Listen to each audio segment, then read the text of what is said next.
In October 2025, LEGO released a set that costs $999.99. It's a model of the Death Star. Almost $1,000 for a box of plastic bricks. But here's what makes that number even harder to process: the raw plastic inside that box. First off, it's gonna be stupidly heavy. I don't know what exactly this weighs. I'll go step on the scale with it and we'll find out. Industry estimates put the material cost at under $30. So where does the other $970 go? Turns out the answer has almost nothing to do with plastic. And it explains why LEGO has quietly become one of the most profitable companies on the planet. LEGO is more than just a museum. It's a place to play, build and discover for master builders of all ages. It starts in a factory in Billund, Denmark. This is where LEGO has been making bricks since 1949, and the process that happens inside that factory is closer to aerospace engineering than toy manufacturing. Every LEGO brick is made from ABS plastic. That stands for acrylonitrile butadiene styrene, which is a mouthful, but it's the same type of plastic used in car dashboards, protective helmets, and musical instruments. It's chosen because it holds colour without fading, it doesn't warp over time, and it can take a beating without cracking. Cheaper toy companies use polypropylene or polyethylene, which cost less but degrade faster and don't hold shape as precisely. The ABS granules get heated to 232 degrees Celsius until they reach a dough-like consistency. Within no time, the granulate is heated to between 230 and 310 degrees Celsius. The plastic melts into a texture much like toothpaste. Then they're injected into steel molds under 25 to 150 tons of pressure. The plastic cools for about 7 seconds, the mold opens, and the brick drops onto a conveyor belt. That part sounds simple enough, but the molds are where things get ridiculous. They're cut from hardened steel using a process called wire EDM, which erodes metal with controlled electrical sparks. A single mold cavity can take 12 to 20 hours to machine, and a production mold for something as small as a minifigure head can contain 128 identical cavities, all of which have to produce parts that are functionally identical. Every single cavity is numbered. If a defective brick shows up, LEGO can trace it back to the exact cavity it came from. That's not quality control, that's forensic engineering.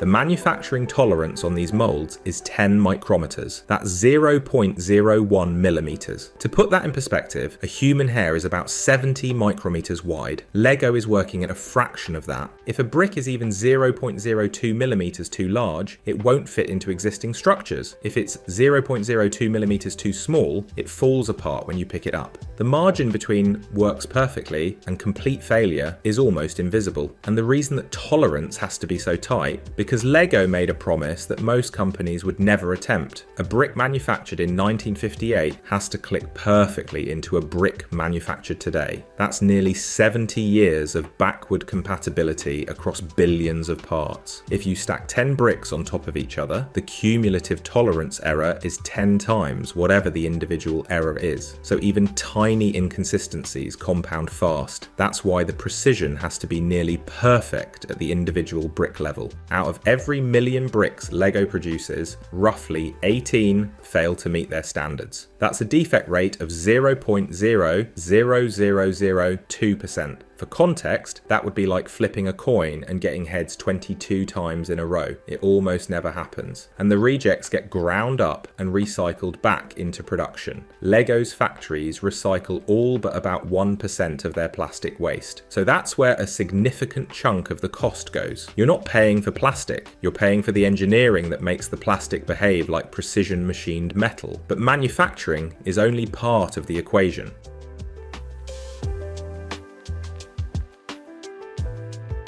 The other factor that most people don't think about is licensing. Over half of LEGO's best-selling themes are based on someone else's intellectual property. Star Wars, Harry Potter, Marvel, Disney, Fortnite. These partnerships don't come free. Licensing fees are estimated at 10 to 15% of gross sales on every licensed set. So if you buy a $150 Star Wars X-Wing, somewhere between $15 and $22 goes directly to Disney before Lego sees a cent of profit. On top of that, licensed sets require separate design approval processes, custom molds for unique character elements, and coordination with the IP holder on everything from colours to marketing. All of that adds cost. Analysis of Lego's pricing data shows that licensed sets run about 20% more expensive than unlicensed sets of comparable weight. Now here's where things get counterintuitive. Despite what it feels like when you're standing in the store, Lego bricks have actually gotten cheaper over time, not per set, per piece. The average set price has climbed from about $40 in 2016 and are nearly $70 today. But that's because sets have gotten dramatically larger.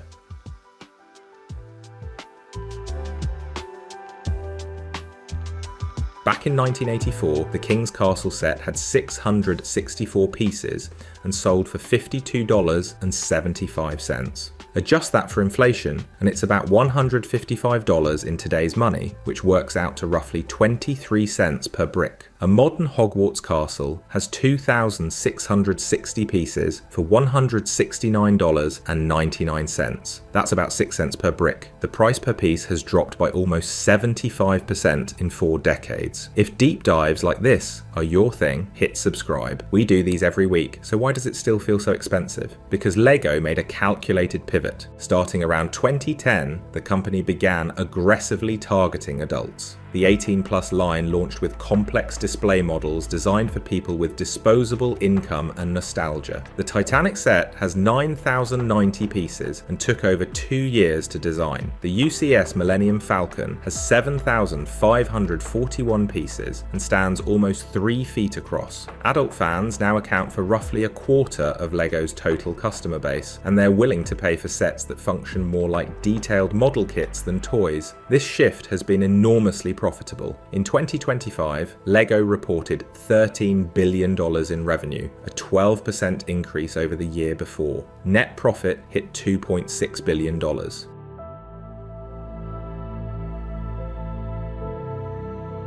To put that in perspective, Lego is now more profitable than Mattel and Hasbro combined. They outperformed the global toy market, which grew at 7%, by nearly double. And they did it as a privately held company with no shareholders demanding quarterly growth. The founding family still controls the business. But there's one more layer to this that turns Lego from an expensive toy into something genuinely unusual. Unlike almost every other toy on the market, Lego sets appreciate in value after they're discontinued. Every Lego set has a limited production window, typically 1 to 3 years. Once it's retired, Lego stops making it forever. And because demand for specific sets often outlasts their availability, prices on the secondary market climb. On average, retired Lego sets appreciate about 35% within 12 months of being discontinued. Some go much further. The original UCS Millennium Falcon from 2007 retailed for $499.99. After it retired in 2010,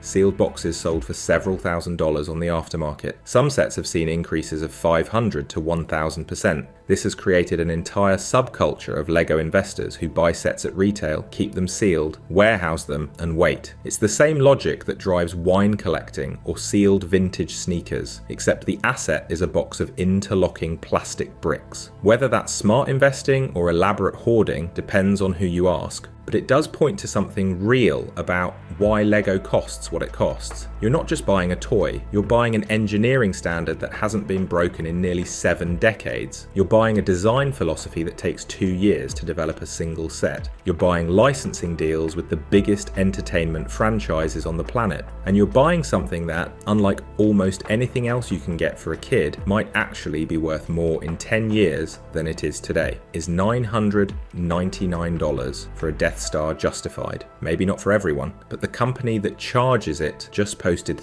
$13 billion in revenue, so somebody thinks it's worth it. Quite a lot of somebody's actually. YouTube's got another one queued up for you on screen.